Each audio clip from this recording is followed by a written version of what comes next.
Hey there, it's the real Jason Duncan. I've got a special announcement for you really quick. I am hosting the Exit Lifestyle Conference in Nashville, Tennessee, February 3rd, 4th, and 5th, 2022. You don't want to miss it. Go to theexitlifestyle.com to learn more.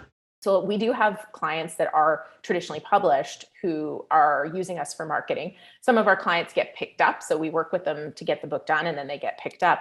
But the majority of our clients are self-published, and part of that's my own passion for this. Your intellectual property is an asset. And when you put it into a book form, you owning it allows you to leverage that into so many more things than if a publisher owns it. You can determine foreign rights. You have opportunities for film and television, which is more common than people think. I mean, a lot of times it gets optioned and never gets produced, but you still get paid and you still own the underlying body of work. You can turn it into courses and talks. And, there's a lot of things you can do with the asset that is your book, that is your intellectual property, if you own it. So I'm pretty passionate, besides the fact that you make way more money typically as a self-published author if you sell books than if you ever get a book deal. But so my preference is that you self-publish because I think it's better, but it's not better for everyone. For some people, traditional can make sense.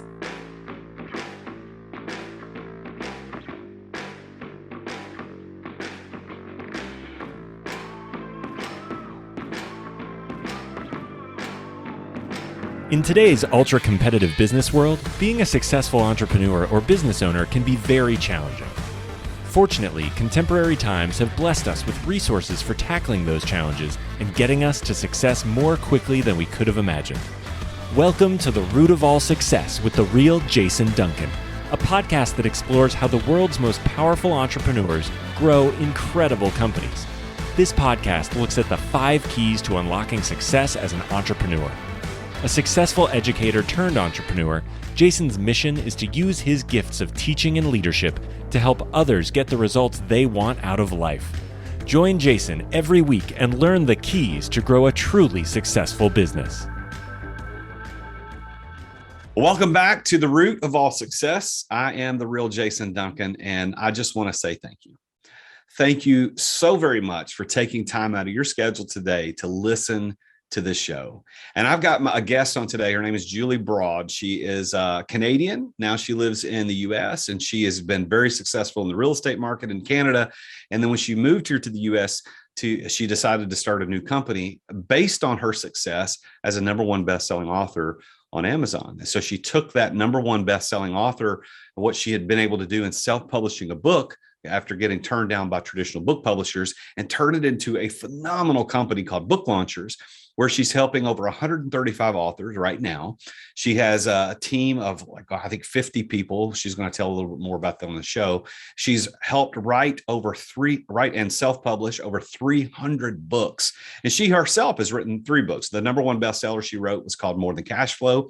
She wrote another book called The New Brand You, which we talk a little bit about on the show, and it's kind of an interesting title and why she wrote it. And then her most recent book is Self-Publish and Succeed. So she's written 3 books. She's helped 300 other books get written, and she's going to share her story today about how she achieved success, not only as an author, but an entrepreneur who's helping other authors do what they do.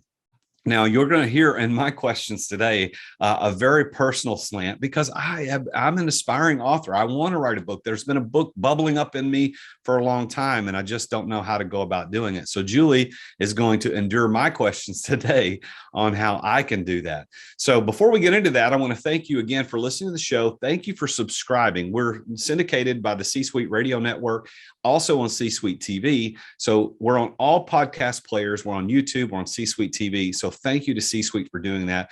And if you haven't subscribed, please hit the subscribe button. You have no idea how much just having those subscriptions and 5-star reviews mean to a show like this. We are growing, and we are moving up in the rankings as a show. The Root of All Success is now being recognized as one of the fastest growing entrepreneur shows out there on the market. And we want to continue to provide great value and bring on amazing guests. So thank you for listening. Thank you for subscribing. Thank you for leaving great reviews. And without any further ado, let me introduce you to Julie Broad. Well, Julie Broad, welcome to the show. I'm glad you're here. Oh, thanks for having me. Well, we got introduced through an organization that said, "Hey, I think there's a good synergy between what you're doing and what I talk about on the show." And what the great part about hosting a show like The Root of All Success is I get to interview and talk to people that it is not likely that my normal life would come across. And they end up being fantastic conversations. I've made good friendships with people that I've met on the show, and I expect to be able to do that with you. So thank you for being here today. I'm excited to talk to you a little bit about your journey as an entrepreneur. And you're coming to us today from Las Vegas, but via Canada. So you actually moved from Canada to the US. Tell me a little bit about how that move happened and why the US. Yeah, so it was an adventure, as is everything. The shortish version is that we were real estate investors, my husband and I, and had a real estate training and education company. But it was getting a little repetitive, a little boring for my husband, and he started to take acting classes and get into acting, and decided to ultimately pursue a career as an actor. And me, being the kind of person who doesn't like to do things partially, I was like, well, if you're going to be an actor, we better go to LA. And so there you go. Started to figure out how we could get into the country, and it became a visa application process where we looked at buying a business to move, and I ultimately didn't want to buy somebody else's problems. I wanted to create my own. So I started, I dreamed up a company and started a company, and moved to the US to launch that company and support my husband. So your husband is Christian Bale, is that right? Yeah. Wouldn't that be great? Don't tell him I said that, but no. So how's that going for him? I know that has nothing to do with what we talk about the show, but I don't talk to people who have moved here to get into acting very much. So how's that going? Yeah, I mean, it was going okay, but the pandemic hit and wreaked havoc with everything, which is why we've now moved from Los Angeles to Las Vegas. The good news is it moved all the auditions to self-tape, which is really great, because in LA, he was spending an hour to an hour and a half each way in traffic to go into a room for 5 minutes for a 5-minute audition. So it's really nice to be able to self-tape at home. And so we didn't have to be in LA for that, and we're 4 hours away. So when he does book something, it's not that arduous to get there. So, but it's tough. It's a really tough industry. You're going to be in it probably for 10 years before you're hitting something that's really notable. Yeah, it's a hard one to support someone in, because it's hard to watch. It's epic, constant rejection. Like, that is the life of an actor, even a successful one. It's pretty consistent rejection before you get somebody that says, yeah, I'll put you on my show, or you can be in my movie. Sounds exactly like sales to me. Constant rejection, and you win one, and it's great. Really, it is. And you kind of have to have the same mentality that a salesperson does. And it's like, okay, one no, I'm one no closer to getting a yes. Really is kind of how you have to look at it, is like, oh, that was audition 10. So I got to do another 10 before I'm going to get booked on something. So this show is about entrepreneurial success, and we talk about how you became successful. So let's start with, Julie, how you got started as an entrepreneur to begin with. Yeah, it's a fun, I love that question, because it's kind of like, I think I was always meant to be an entrepreneur, but I went to business school and they teach you how to be a corporate employee, not an entrepreneur. So I took a slight detour, but I started investing in real estate in 2001. And that was really, to me, when you buy a property, you become a business owner. So you are really entrepreneurial if you invest in property. And so that was really the start, was buying my first. I actually bought 2 properties in 2001 and liked it. And so got into it and kept buying property to the point where in 2008, I quit my full-time job, which anybody who knows real estate knows that I had terrible timing to leave a job to go full-time into real estate. Oops. But yeah, I learned a lot, and actually it was a great time to be buying. So that's really, it was hard to find capital, which, I needed to raise capital to buy the properties. It was hard to find capital, but the deals we did then in 2008, 2009, 2010 were phenomenal deals.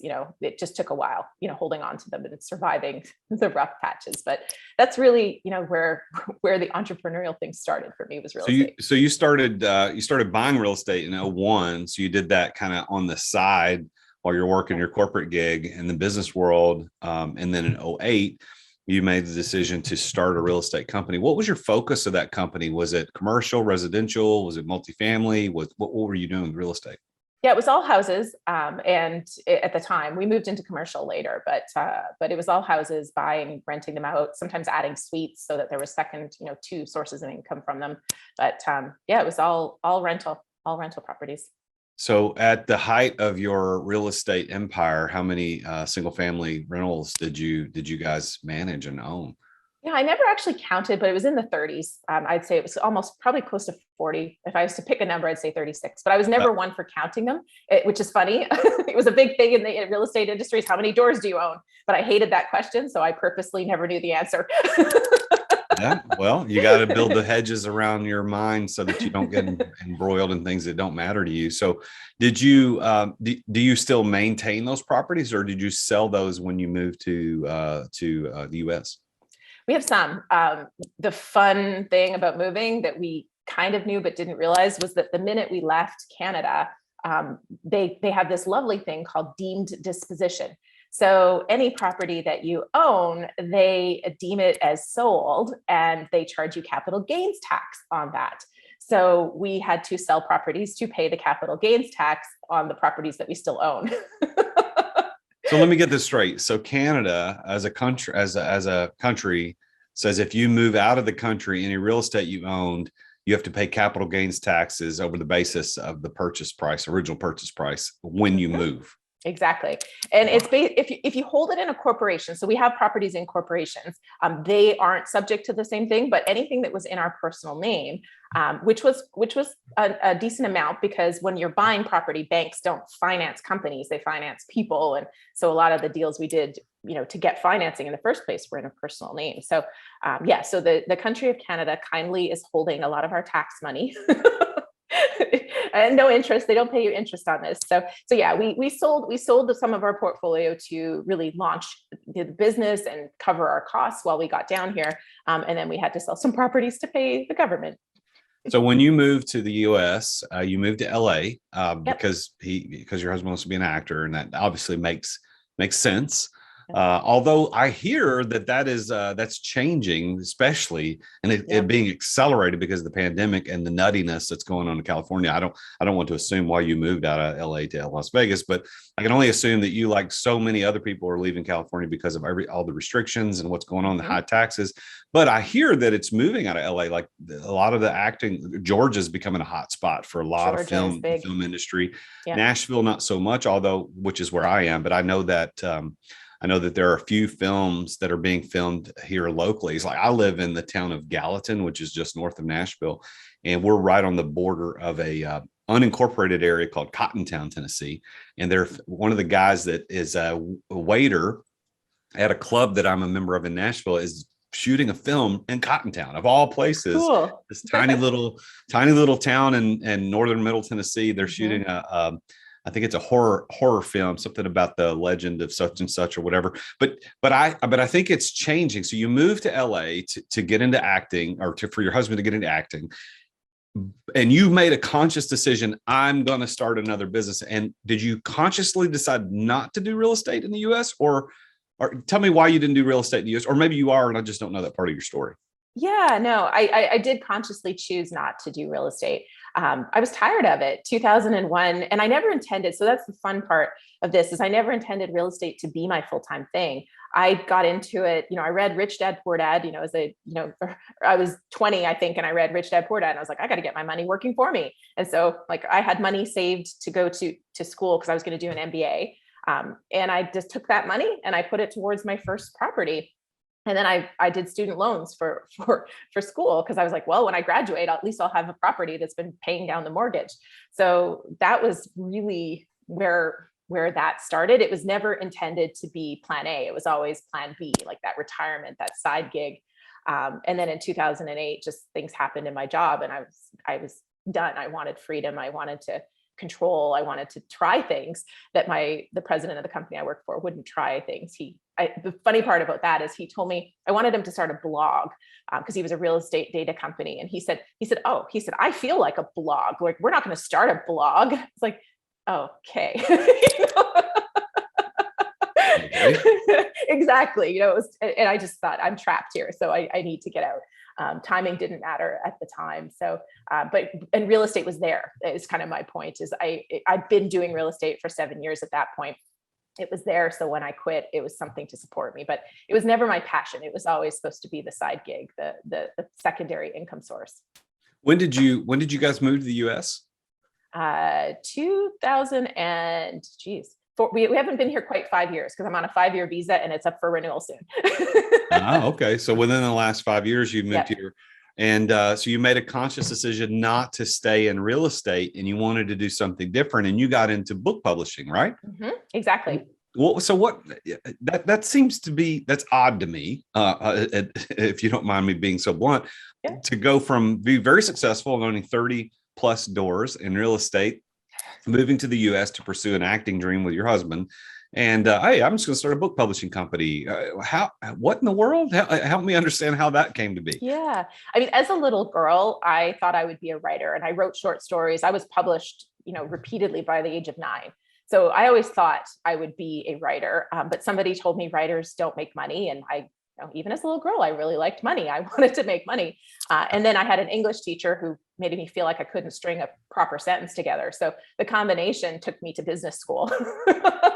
I did an undergrad in business and an MBA in real estate and finance. So that's kind of, I thought that. And then real estate actually took me back to writing because in all of these adventures, I was a student and I still wanted to buy property. So we got into no money down deals and buying other people's problems. And I had great stories. And so I started to write a newsletter just because friends and family love to hear about all the things that had gone wrong in real estate. And I started to write this newsletter and it just kind of started to evolve into a platform. I started speaking all across Canada. I was writing articles for magazines and newsletters. I had a YouTube channel. And so I started to kind of really get into writing to the point where a publisher actually approached me and was like, hey, it looks like you're doing some interesting things. And I said, oh, I've got a book idea. And the publisher said, oh, that book's been done already, but they gave me a different idea and we worked together to build a proposal.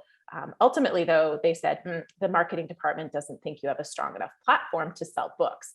So they shut me down and I ended up first I ended up crying, truthfully, because again, that kind of reignited the little girl, like the little girl that thought she'd be a writer. When the publisher was talking to me, the dream came alive again. But after I recovered, I decided to self-publish, and it led to my first book. So there's more to the story, but I'll just hang tight for a sec. Well, so that's really interesting, Julie. So you moved to the US. You've got this background of wanting to be a writer, and your English teacher, shame on her or him, squashed your dreams and said you couldn't put 2 sentences together. But it never really went away. So you had this desire. You start writing a newsletter to tell people about your adventures. You get a YouTube channel. You get invited to speak. Now you're living in the US, right? And this was still in Canada. So all that was in Canada. But so did you start Book Launchers in Canada, or did you start it here? No, I started it in the US. And so the first book was I published my first book in 2013. So we didn't move down here till 2017.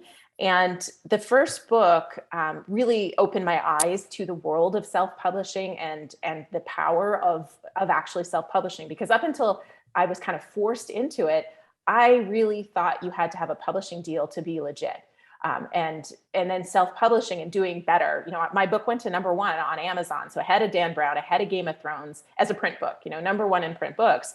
And to do that well as a self-published, nonfiction real estate book was pretty incredible. And had I got that publishing deal, I would have made about 20% of what I made from selling that book. But also the rights, like this was my intellectual property. I later licensed off this, so much stuff that came out of that book. I licensed it off to people. I couldn't have done that if Wiley had given me the book deal. And so I started to really see the power of self-publishing and writing a book. And, the capital that came in the door after the book came out, people called us up and were like, I got $250,000. I read your book. Can I invest it with you? Like random, to the point where you're like, what? That's awesome. So your book, so you publish your first book, you self-publish your first book after you're turned down by the publisher. And it was called More Than Cash Flow. Is that right? That's right. Yep. And you published that in 2013 before you moved to the US, 4 years before you moved to the US. You published that, and that kind of catapults your platform. Because wasn't that what you said, that they said, hey, you don't have the platform to publish this book, but then you self-publish the book and it gives you the platform, because now people are calling you, looking at you as an expert and saying, I'll give you money, take my money, show me where to invest it. And you now have a platform to do great things. So questions in the self-publishing of the book, generally speaking, how long did it take you to write and then publish that book? Like turnaround time, how long did that take? Yeah, I mean, it took me about 18 months, but I was also researching what to do, right? Because I went into this kind of going, well, if you're not going to publish me, I'm going to do it better than if you had published me. And so I researched, and there wasn't a lot on self-publishing, but I read everything I could on book marketing, writing books, and everything I could find, because I was going to do this well. I was going to make it so nobody actually looked at it like a self-published book. That was really my goal. So it took about 18 months, but it was a lot of intense work. Thankfully, our other businesses were operating pretty smoothly, so I could dedicate a lot of time and energy to that. So it took you about 18 months, but of course, the first time you do anything takes longer than the next time you do that thing. And that's why what I tell, my main message is exit without exiting. So I coach my clients on how to exit their businesses without selling them. And they say, well, how long did it take you, Jason? And I say, oddly enough, about 18 months. But now that I've done it, know how to do it, and I'm helping other people do it, you can accelerate that time significantly. So in writing your first book and self-publishing your first book, you were able to do that in 18 months, but now you can do it much quicker, because that's not the only book you wrote, because More Than Cash Flow was Amazon #1, but you wrote at least a couple of other books. You wrote The New Brand You, and then the latest book, Self-Publish and Succeed. Yep. Tell me about The New Brand You. I think I had to say that really slowly so I got that right. What's The New Brand You about? Yeah, that one I think was really a book I wrote so that I had lessons to teach authors on what not to do, including the title. So it's funny that you have to say it slowly, because the title, as much as I workshopped it and really tried to find a great title, I did a lot of interviews for that book. And I'd say 80% of the people called it The Brand New You. They'd be looking right at it and they'd still call it The Brand New You. So I now know how to coach our clients on titles because of that, because of the mistake. Like it just, for whatever reason, the brain does not process what that title is. And it's very consistent. So thank you for making the extra effort to get it right. But most people, when they're going on the fly, they call it The Brand New You, which unfortunately there's another book out there called that. And it does well. So when somebody finds it, I've just sold Dory Clark's book. But anyway, so that book, though, is really from More Than Cash Flow, from all of the capital that we raised. My husband and I did the real estate investing business together. And so the capital that we raised was a result of not cold calling, but building a brand that people wanted to work with. And it really was like, it's about being a magnet versus having to cold call and hustle and kind of do those things. It's that conscious choice of what are you putting out there in the world, and what is that going to attract? That's what The New Brand You is. And I should have wrote it really specific for real estate, but I was already kind of looking at branching out. So I made it a little more general, which again is something that I coach people on now, because it was harder to sell. If it had been real estate, I could have sold thousands and thousands of copies, because everybody wanted to understand how to raise capital, how to attract the best people to their teams, the best tenants.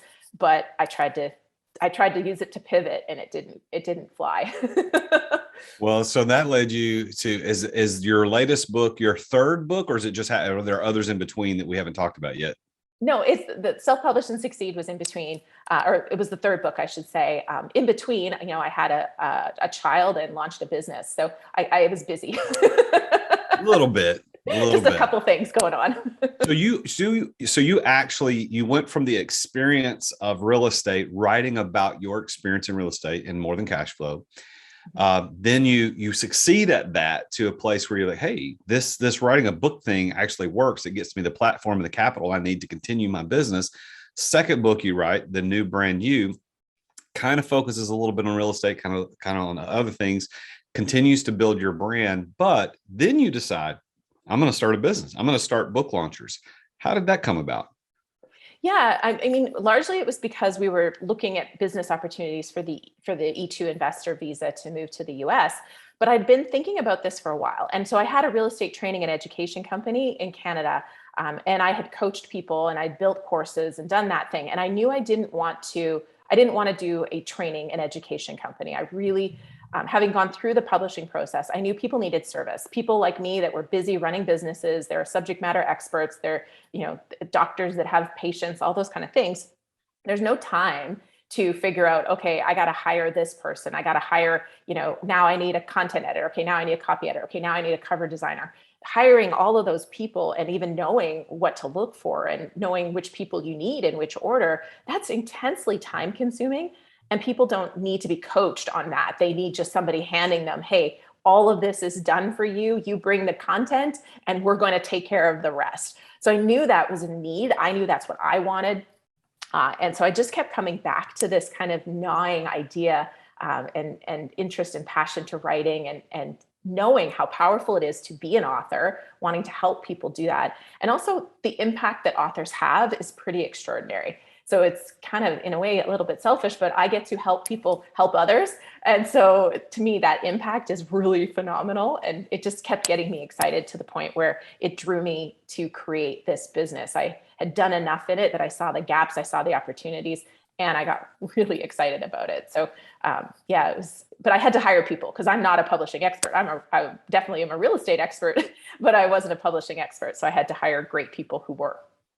So what services specifically does Book Launchers provide? Yeah, so what we do that's really different is that we're focused on marketing. And so we have a team of people who will market the book with you at the end. And so right from the very beginning, we pair you with a story expert to help you craft an interesting book so that it's marketable at the end. Because a lot of people who self-publish, they write the book and then they figure out how to market. And there's so many things that need to be layered in order to achieve that marketing success. So we're layering that in early. So we have story experts, we have writers, we also have writing coaches. So depending on if you want somebody to assist you with the writing or if you want to just be coached. So we have writers, writing coaches. We have, of course, the three different kinds of editing that you need. We have developmental editors, copy editors, proofreaders, designers, and then we have researchers. The researchers are researching for marketing, so we can find your influencers, but they're also researching your keywords, your categories, your pricing, your competitors. They're researching, they do fact checking. A lot of people put things down and they state it like it's a fact. So we have fact checkers to help make sure your butt is covered before the book goes out.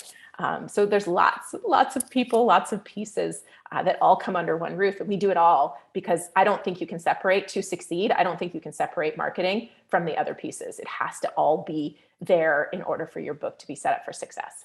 Yeah, well, that sounds pretty comprehensive. I mean, based on the fact that, I was approached several years ago when one of my companies ended up on the Inc. 5000 list about publishing a book. I think they just kind of reach out to the CEOs of those companies. Hey, have you ever thought about writing a book?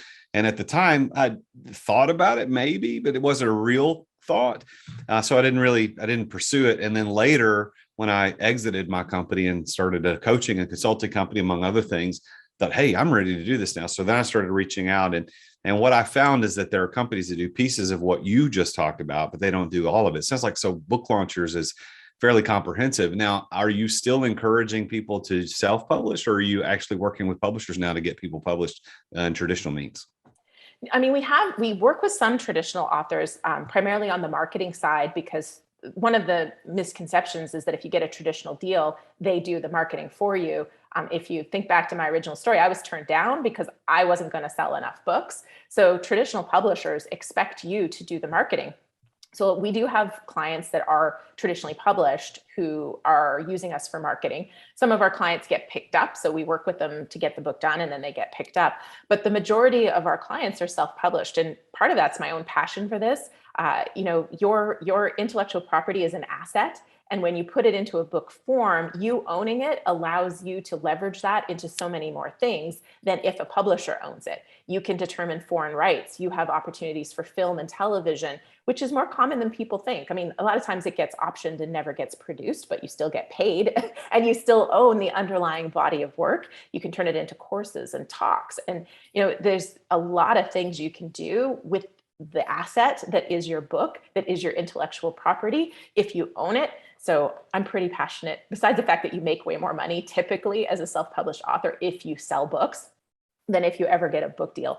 But so my preference is that you self-publish because I think it's better, but it's not better for everyone. For some people, traditional can make sense. Yeah, well, I had a question for you about all of that. I think one of the curiosities that I have because of what I've been told in book publishing world and by coaches and mentors and consultants and colleagues is that if you have a book idea and you bring it to a publisher or to someone like you that's doing a self-publishing thing, but you help orchestrate and put the book together, the coming with an idea is always better. At least this is what I've been told. And I'm fact checking it for you with you, but is always a better thing to do than coming with, hey, I've already written the book.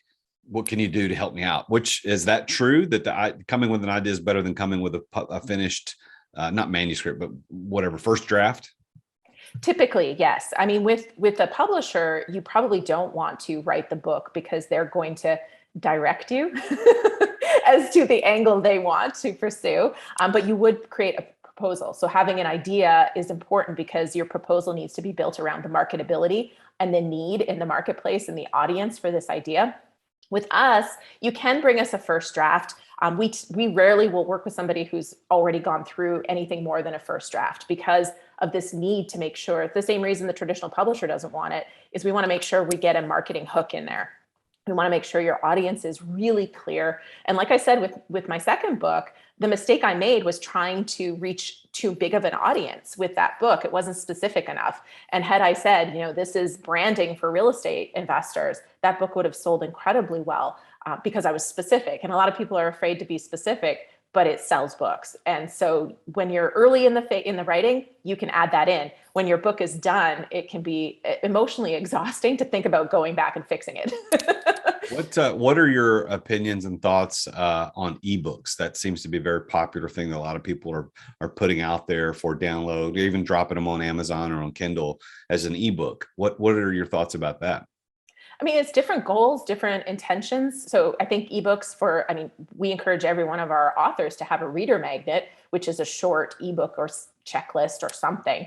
But, as far as if you want to be an author and you want to use it to get speaking gigs, adding a zero to your consulting fees, getting media attention, an ebook isn't what we're talking about. We're talking about, it doesn't have to be a huge book, but we do want to make sure it's in print. And nonfiction books, 75% of them are selling in print. So if you only put out an ebook version of your book, you've diminished the value of it, but you've also diminished the utility and the reach, because there's a huge chunk of the population, especially with nonfiction, that wants to hold it in their hands.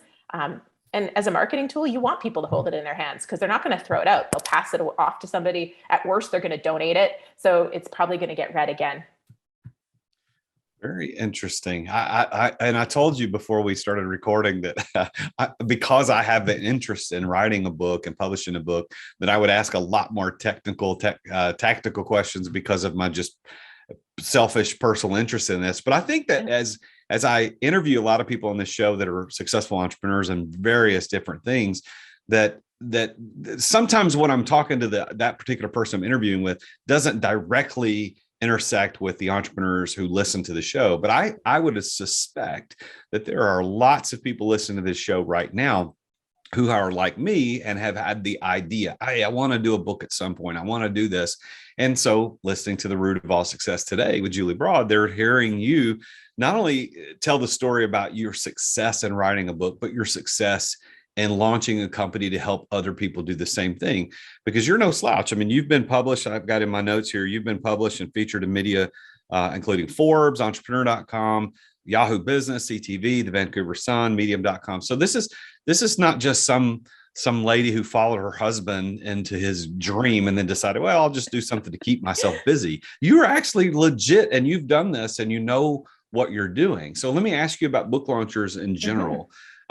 So how many authors or projects do you work on at any one time? And is there anything specific about that you want versus don't want?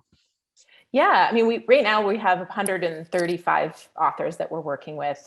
We've worked on over 300 books now in our 4 years of existence. So we've grown quite quickly, which has been fun and challenging, and quite an exciting ride to have hired as many people as we've hired and work with as many people on our team as we have, because that's the thing with this business, is that it's very labor intensive. Like, to do a book really well, we have about 12 different experts that are working on your book throughout the process in order to create a book that's as good or better than a traditionally published book.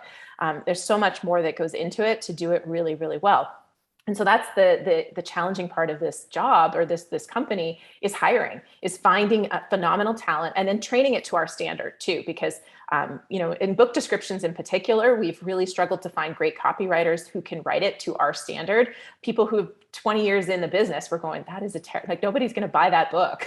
You've been writing book descriptions for Seth Godin for too long, because Seth Godin's books sell themselves, and we have to sell the book with your description. So it's challenging, because when you grow, you constantly need more talent. And so that's been an interesting journey for me, because it was new in this business, having to hire and grow with so many people. How many, so you've got 135 authors that you're working with currently. You've done over 300 books. How many employees or people on your team do you have? Yeah, there's 17 full-time, and then we have 47 contractors right now. That's a lot. And you've done this since you launched, when you moved here in 2017. Is that right? Mm-hmm. That's right. So in five or so years, 4 or 5 years, you've turned this into a pretty big enterprise on book launchers. And there are, I'm sure you're not the only person doing this. You've got competition. So yep. You've succeeded a lot. So congratulations to you. How would you define the word success? Yeah, to me, it's freedom and impact. It's definitely not Ferraris and yachts. I've never, even in real estate, that was a big thing. It was never my thing.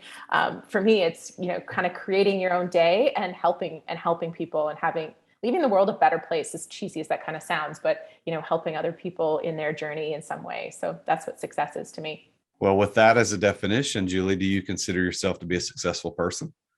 I think I've had success, and I don't like to define myself as successful or failure. It makes me uncomfortable, because as soon as you tell yourself you're successful, the counter to that is that you have to, in those low moments, call yourself a failure, right? At least it feels that way. So I prefer to say that I've had success, and I've definitely continue, and I plan to have a lot more success.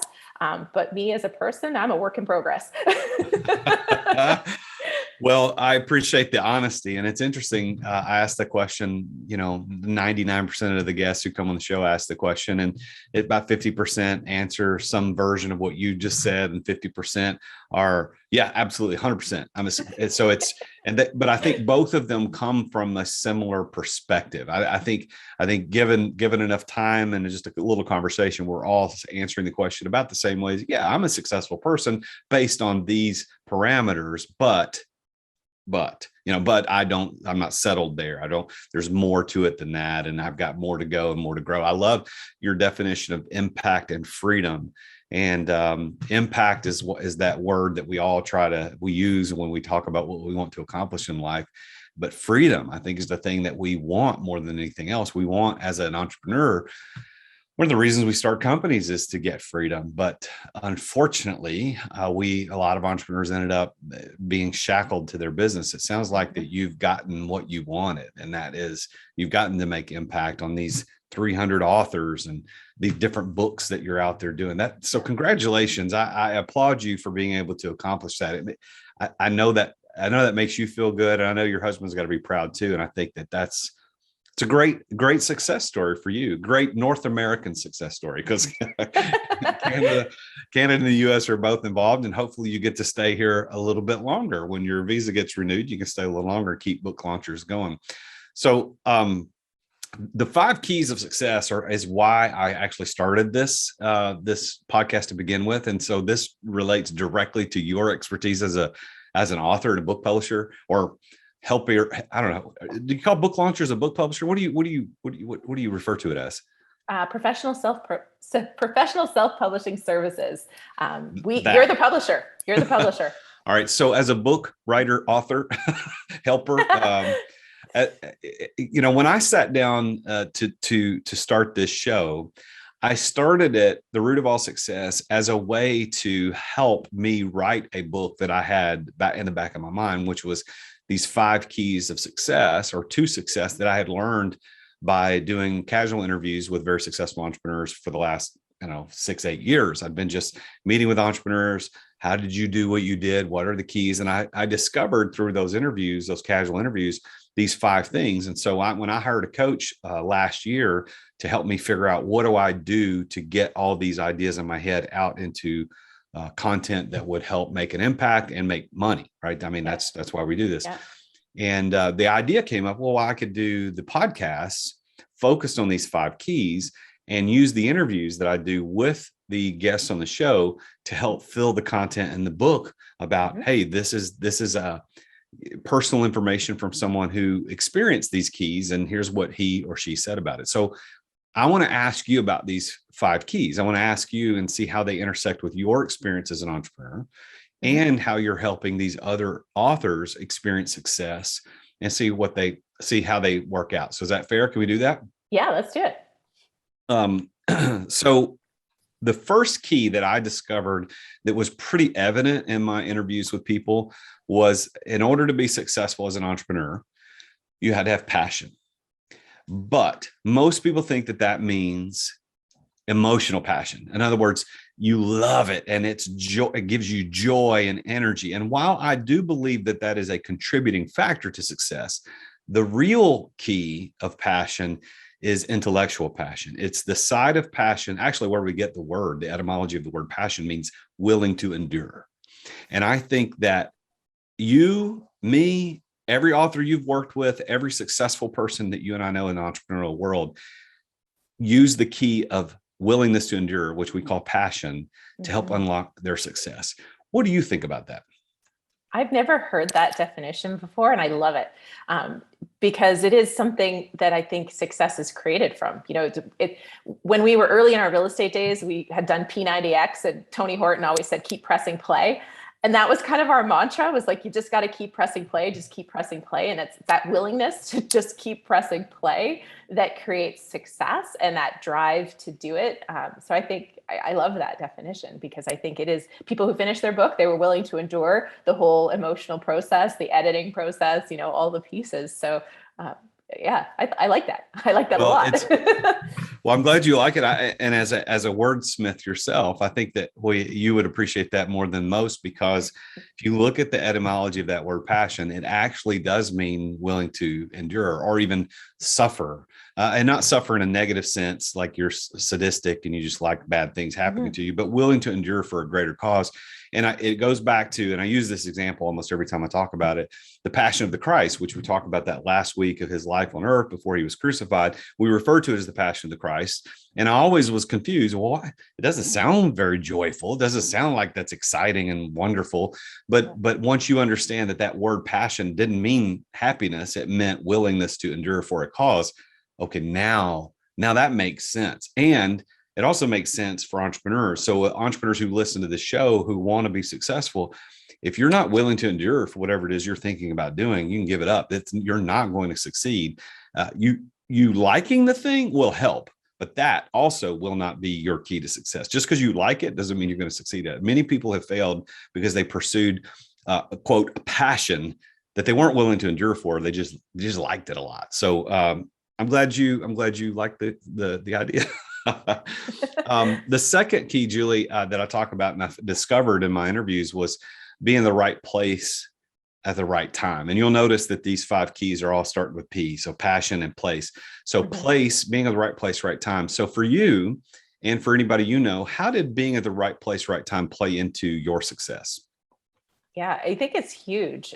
Thinking about my first book going to number one on Amazon, you notice that I never promised that in saying like, well, now we're going to help authors go to number one. My book went to number one because it was 2013 and a lot of people hadn't self-published yet. The story behind how I self-published was, why I was self-publishing was compelling to people. And I had a bunch of, people who were realtors, mortgage brokers, they ran investment clubs, and they got behind my story as much as they got behind the book, and they promoted it.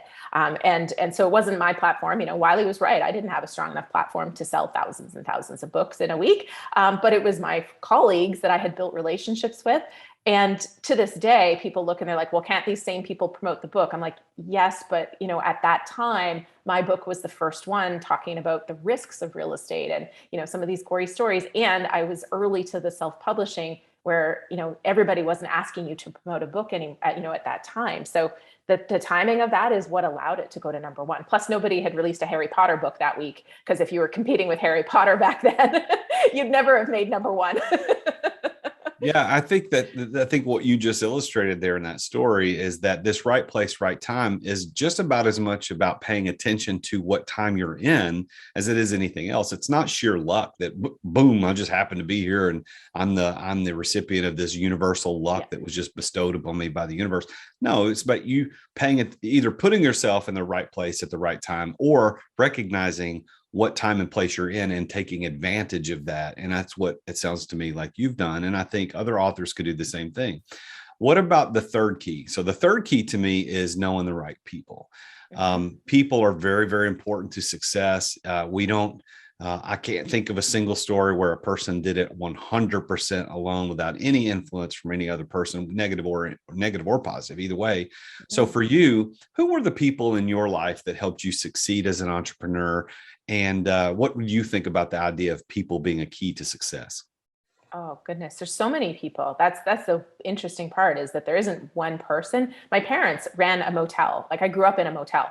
And so they were entrepreneurs themselves. And so I have funny stories about growing up in the motel, but I also knew the business I didn't want to run. I didn't want a brick and mortar business because they were tied to it. My dad put on a house coat at 2 a.m. to go down and rent a room to people that came off the highway and needed a room to rent at 2 a.m. That's not the life that I wanted. They provided a good life for our family with the motel, but it wasn't what I wanted. And so for them, I learned the good of entrepreneurial life, but also the things I didn't want. So for that, I'm very grateful, because, that I think put the entrepreneurial spirit in me, but also got me online. So I didn't have to answer the door at 2 a.m. Yeah. Was there any person in your life that you could think back to who gave you the idea that you ought to write this down? You ought to do this book. You're pretty good at this. You've got great stories. Was there anybody who helped you do that? My grade 3 teacher, actually, because I wrote all the time at that age, and she was very supportive, and she read everything I wrote and always wrote encouraging notes. And I know when my first book came out, even though I'm well removed from the small town in Alberta that I grew up in, she bought that book and she commented, and I don't think she wrote a review. I should write her and tell her that I need a review, but she was very supportive online. And so I think, that little seed that was planted as a little girl, I think she fostered it. Even though other people came along and squished it, the seed never went away. And for that, she definitely played a role. I love it. I love it. I love it when teachers are that person, or at least involved in the story. Because I have teachers in my life that were very instrumental and helpful to me. And I was a school teacher for 4 years before I started my company. Great. And I love that teachers are part of that story. And I think we underestimate the role that teachers can play in the trajectory of a child's life. And so teachers can be negative or positive influences. And I'm very glad that you had your third grade teacher that helped encourage this in you, because now here we are on an internationally syndicated podcast talking about your story. So that's awesome. So thank you to her for the influence that she had on you. The last 2 keys, and I'll do these together and let you kind of talk about these and what your perception is, and whether you agree or disagree that they are keys to success. And that is preparation and plan. Preparation is the know-how to pull it off. So you're not likely to be successful, almost you're very unlikely to be successful if you don't know the thing that you are wanting to do. You don't know how to do it. So for example, you, with your real estate background, you couldn't have started a computer programming company necessarily. That wasn't, you weren't prepared for that. You would have had to have the know-how. And then on the plan side of things, it's the financial plan, the capital to execute whatever it is. And publishing and self-publishing has a lot to do with that. And I think that you'll have some interesting perspective on that. But you got passion, you've got being in the right place, the right time, you've got knowing the right people. And then the last two are preparation and plan, the know-how and the finances to pull it off. What do you think about those final two keys? Yeah, as an entrepreneur, I have lots of thoughts, but helping people write a book, I can tell you the people who succeed are the ones that take the time to plan the book, because a lot of people are like me, like this is me, right? I got a book idea and write it. That's the typical entrepreneur is, fire and then figure it out later. But that time spent figuring out and getting clarity on your audience and the outcome that you're offering that audience, that is gold. And that plan really sets your preparation, sets your book up for success. And then financially planning that, you're going to be working on this and investing in this book for probably a year to a year and a half before you get ROI, at least a direct ROI. A lot of people actually get ROI from just the whole process of getting clear and writing it. Now they're finding they're communicating clearer. People want to work with them more because their whole message is stronger as a result of the process. But actually selling books and getting consulting gigs and speaking, that doesn't happen for a year and a half later. So you got to financially plan for the investment, but also how much of a delay there is to get that return on the investment. Well, if you were going to talk to someone who's listening to the show right now, who has this book idea, wants to write something, they haven't done anything yet, what would your advice be to that person? Yeah, besides recommending my book, which I know sounds cheesy, but that's why I wrote it, is for people kind of going, I have an idea. What do I do with it? I wrote Self-Publish and Succeed for that. But what I always say kind of as questions to orient yourself is, understand what you're hoping is going to happen when your book comes out. So success, kind of defining that, because that will help guide what you need to write in your book. Because if you think you're going to get paid speaking engagements, you got to figure out who's in that audience and who's booking you and paying you to talk to that audience, so that you make sure this message is actually something that they're going to pay for. Because that is something a lot of people don't do. And then they wonder why their book didn't get them those paid speaking engagements. So figure out what you want the book to achieve. If it's a lead funnel, then that's a different, a slightly different angle. And then that knowing your audience, and your audience isn't a demographic, demographics are part of it, but it's knowing that problem that they need solving and what they've tried that hasn't worked before. I mean, kind of business 101, but figuring out who that person is and what they're going to be searching for when they're looking for your book. That's the first step. Like having that plan in place and understanding that will set you up for much better success. I'm sure that there have been lots of people who've written books, self-published or published through traditional means, who've made zero money, that nothing happened. I'm sure that happens more frequently than you would care to admit, but I know that it happens. But share with me one. You don't have to say the name of the book or the author, but just like one super successful story of a person who came through book launchers, who self-published a book and just made a buku of money. Like, this thing blew up better than we would have ever imagined. Do you have a story like that you could share to kind of close the show out today? I don't have one about money necessarily, but I have one that I love because it's impact. And so he wrote, and it's Robert Bell, and he wrote a book on creativity. He's an accountant, and he wrote a book on creativity. So you're lying to me. No, it's true. It's a funny angle on a book. And through the whole process of doing the podcast and the whole process of getting clear on his message and all the way, he ended up earlier this year, he ended up getting a TED Global Ideas talk.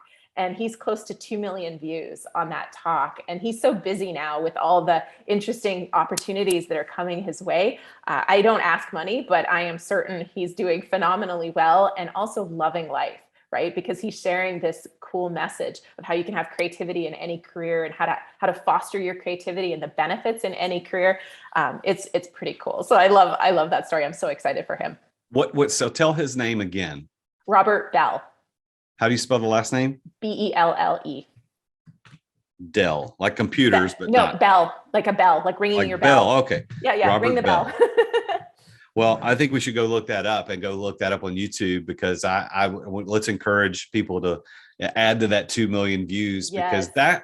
isn't that what we want? Because going back to your definition of success, it's about impact, freedom for sure. We want that because that's Yep. personal and what we need.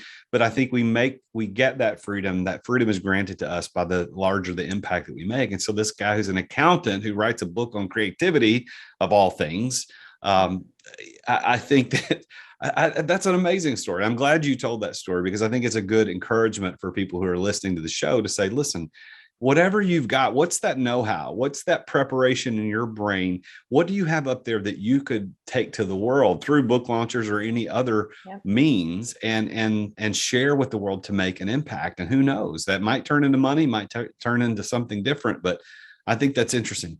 I have one final observation I want to get your opinion on, because I've got an opinion on this, and I'm gonna guess, I'm gonna seed this, but I think you'll probably disagree with me, but I'll let you agree or disagree. In the go back a decade or two or three, if you were a published author, and I use the word published lightly because the way you do it or the way anybody else, if you've got a physical printed book that's published and out there for people to consume, you get viewed in a specific and different light than someone who doesn't. I think that's a given, right? I think you don't agree on that. I think today that is still true. However, I think that something new is podcasting. I think podcasting is not replacing book authorship, but I think, in my opinion, and you feel free to disagree with me, but I think that having a podcast like this has been able to put me in the same light that I think maybe you got put in when you first published your book. Now, the difference is there's no Amazon bestseller or best download, on podcasts like you do for books. But do you think that podcasting today, again, not replacing book authorship, but is it growing to that same level of validation, validating you as an expert? What do you think about podcasting versus book publishing today? I think podcasting has tremendous benefits. Your audience is all over the world. I don't think it's quite at book level yet, though, because if you look at speaking applications, you want to speak, it says, what books have you written? It doesn't say, what podcasts do you run? If you're on TV and you have a podcast and you have a book, they're going to say author of, right? It still is that expert status that I think in a lot of circles, it has the same credibility. It gives you a better network than authoring, like, frankly. But I think as far as mainstream media and speaking and those kind of pieces, being an author is still superior to podcasting for now, but it certainly is shifting. Well, I appreciate you being on the show today and sharing with us your background as a real estate mogul in Canada, and now starting book launchers and helping over 135 authors do 300 plus books. And congratulations on your success on the books that you've written. And I encourage people to look you up and get connected with you. How would they do that? Yeah, the best thing is to go to booklaunchers.com /7, the number 7 steps, and that will get you a worksheet to get you started. It'll help you figure out a lot of those questions I was talking about earlier. And then that gets you my email address too. So you can just hit, after you get that download, you'll get that from my email, just hit reply and ask me any questions and I'll answer them. That's beautiful. So it's booklaunchers.com /7, as in the number 7, right? Yep. Just the actual number, not the letters, but the number exactly. 7. So booklaunchers.com /7. So Julie Broad, thank you so much for coming on The Root of All Success today. This has been a pleasure for me. I don't know if anybody else enjoyed it, but I really did, because I'm very interested in getting a book out there. And of course, I think this has been a very interesting show. And I think that anybody out there who's thinking about writing a book or being an expert in their area, they need to reach out to you, booklaunchers.com /7. So Julie, been a pleasure. Thank you so much for being on the show today. Thank you for having me. Well, there you have it. Yet another amazingly successful entrepreneur who shared her story about how she went from real estate success to publishing and author success, and to now helping literally hundreds of authors achieve success through her company, book launchers. And I want to remind you to go to booklaunchers.com/7, as in the number 7, for her free report and to get connected with her. Maybe you have a book that you want to write. Maybe there's something bubbling up in your brain like yours in mine, and you want to write a book. I'm definitely going to stay in touch with Julie because I think that what she's doing is phenomenal. She's not only doing it, she's doing it in a highly successful way. As she described in the show, her definition of success is freedom and impact. And by writing a book, you could make a great impact on this world and achieve the freedom that you truly want to achieve.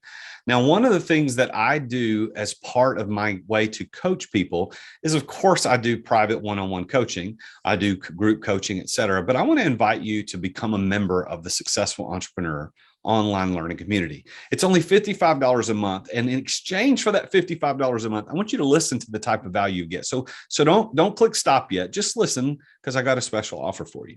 What you're going to get is you're going to get 3 to 4 live trainings with me where I coach live on screen on Zoom on Tuesdays. And I do a Q&A session once a month. I do 2 success lectures twice a month where I talk about I go deep on subjects like time management, money management, how to start your business, how to write operating agreements, all the things that you need to know as an entrepreneur. And then I also bring in an entrepreneur expert in some area once a month, and I do Entrepreneur Master Series. And I bring in experts to talk about his or her expertise, and we get very tactical on that Zoom call. And as a member of the community, you get access to all that. Not only do you get access to that live, you get access to the library of all the past teachings that I've done, all the coaching, all the training right there in the portal inside my system. So go to therealjasonduncan.com/TSE for a free 30-day trial. Go there, therealjasonduncan.com/TSE.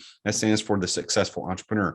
Now, what you also get with your membership is not only access to those live trainings every single week. I do one almost every single week. You also get 20% off any online course you ever want to buy through Results University, and 10% off any coaching program that you want to sign up for. We do live events all across the country from time to time, and you will get access to those, invited to those.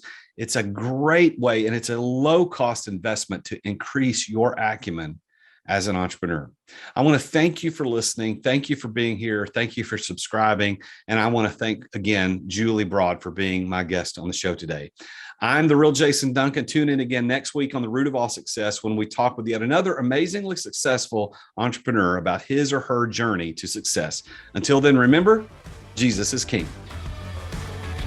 Thank you for listening to another edition of The Root of All Success with the real Jason Duncan.